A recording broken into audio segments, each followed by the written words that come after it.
If your oxygen saturation level is below 95%, should you get scared, go to a doctor and get yourself tested for COVID-19? What is the relationship between your oxygen saturation levels and COVID-19 infection? Should you even buy a pulse oximeter? And if yes, how can you identify the fake ones in the market than the correct branded ones in the market? In this video, I'll be answering all of these questions, and I'll also be telling you the biology and the physics behind how a pulse oximeter works. Hello everyone, I'm Anirudh Bhatt, a third year medical student at Goa Medical College, and I make videos about NEET PG preparation, NEET UG preparation, and also my life as an Indian medical student, and I make a few videos just to give you the correct public health information. So if you're into all this kind of stuff, do consider subscribing to the channel. If you feel like skipping to a particular part of this video and get your dose of knowledge in a very quick way, you are welcome to skip to any of these timestamps so that you can get a much more efficient information in a much less time. The normal level of your oxygen saturation in your blood is between 95% and 100%. Does that mean that you should suspect COVID-19 if your oxygen saturation level is below 95%? Absolutely not. If you have associated symptoms like fever, cough, breathlessness, and body ache, you may want to consult with a family physician who knows your history, knows your tendencies of your diseases, and only then go for COVID-19 antigen or COVID-19 virus test. We also see people who have no breathlessness, no pneumonia, are not COVID-19 positive, but have low oxygen saturation levels.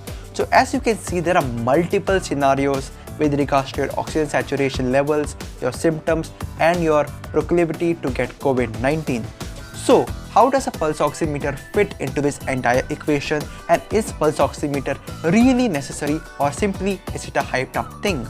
A pulse oximeter is typically used by cardiopulmonary patients, those who have to monitor their oxygen levels throughout the day. But in the case of your COVID-19 pandemic, it is simply not possible to take blood from each and every single person and measure their oxygen levels. This is something that we do at the ward level if we want a much more accurate analysis of their oxygen levels, their carbon dioxide levels, and their acid-base status. We call this ABG, which is full form for arterial blood gas. But during the times of the pandemic, when there is a widespread infection, it is simply not possible to take blood from millions of people and check their oxygen levels, which is why the need for a pulse oximeter comes into play. The typical recommendation among using a pulse oximeter is that you measure your oxygen saturation levels, and if it is on the low side and if you have certain symptoms of COVID-19, then only consult your family physician and get yourself tested for COVID-19, not otherwise. Although oxygen saturation levels is not a conclusive proof of COVID-19, but it is certainly the best thing that you can do sitting at home. Sometimes your brain may not interpret your low oxygen levels, and this phenomenon is known as happy hypoxia or silent hypoxia. What happens in this case is that in those patients who have a lower amount of oxygen saturation levels, they also have a low amount of carbon dioxide levels in the blood. And if you know your basic sciences, you know that you need a certain level of carbon dioxide to stimulate your respiratory centers in your brain to start inhaling much more amount of oxygen and to hyperventilate, wash out that carbon dioxide and increase the saturation of your oxygen. But there was a study done based on the RBC manifestations of COVID-19. What this proves is that COVID-19 actually affects your RBC membrane. That is, it decreases the sensitivity of your red blood cells, those oxygen carrying cells, to oxygen levels in your blood. So although you have a low oxygen level in your blood, your RBCs, because it was changed, because the perception of the RBC was changed due to the COVID-19 infection in your body, it is not able to perceive this dip in oxygen levels, and therefore you do not come to know about the symptoms of COVID-19. But what happens is that the pulse oximeters tend to exaggerate the low levels of oxygen in your blood. Therefore, to get a clear, crisp answer of your oxygen levels in your body and of your carbon dioxide levels and also the acid-base status in your body, in the wards we do something called arterial blood gas examination. In this, a doctor comes and he takes your blood from your artery. from your artery and not your vein, because the artery gives us the correct picture of your oxygen level in your body. It sends it to a lab where it is tested, and your oxygen levels, your carbon dioxide levels, and your acid-base status of the entire body comes in the form of a small slip. Using that slip, we get the correct estimation of the oxygen, carbon dioxide, and your acid-base status in your body. Now that you know how oxygen levels are measured in a pulse oximeter and its relationship with COVID-19, you are free to go and buy a pulse oximeter. But you need to be aware of a few fake pulse oximeters out there in the market. Now, since you're investing in something such as a pulse oximeter which is able to detect your oxygen levels, you may want to go into a few branded pulse oximeters which will give you a much more accurate one, and the internal calibration of these pulse oximeters is accurate. I have linked 4-5 pulse oximeters down in the description, the first one being the pulse oximeter that my family uses to detect their oxygen saturation levels. So do click on those and buy if you found this video very helpful. If you like this video so far, do give it a thumbs up and go through my channel, and if you enjoy the content, do consider subscribing to it.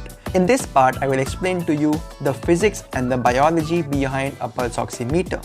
So, how does a pulse oximeter actually determine your oxygen level? When you put your finger inside a pulse oximeter, it releases a light. It releases a light, and this is key to know.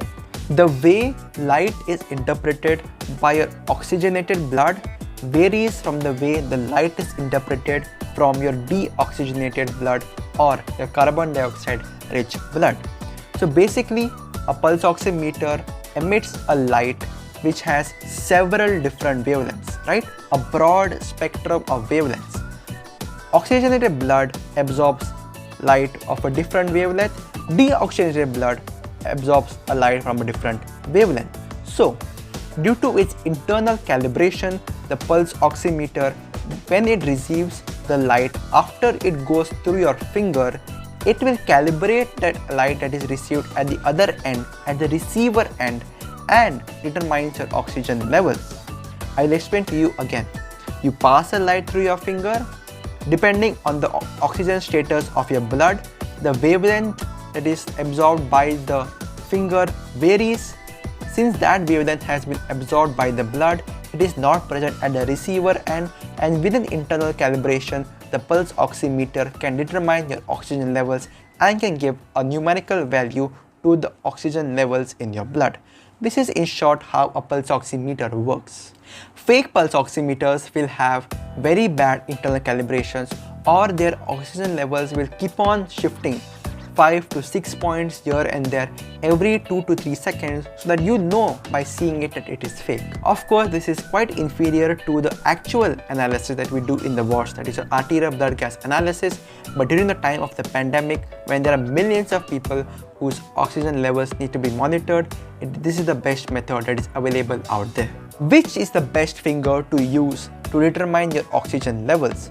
I have gone through the entire research material on pulse oximeters to find out which finger is the best, and let me tell you, there isn't one answer. All the evidence boils down to one fact, is that there is not much difference between the oxygen saturation levels from one finger to the other. It simply does not make a difference. But if you still want to get the best results, I would recommend the right hand middle finger and the right hand thumb for the best benefits. That's it guys from me for this particular video. Apart from using your finger to detect your oxygen levels, do hit the like button and subscribe to the channel for much more content. I am Anirudh Bhatt, a third year medical student at Goa Medical College, and I thank you so much for watching.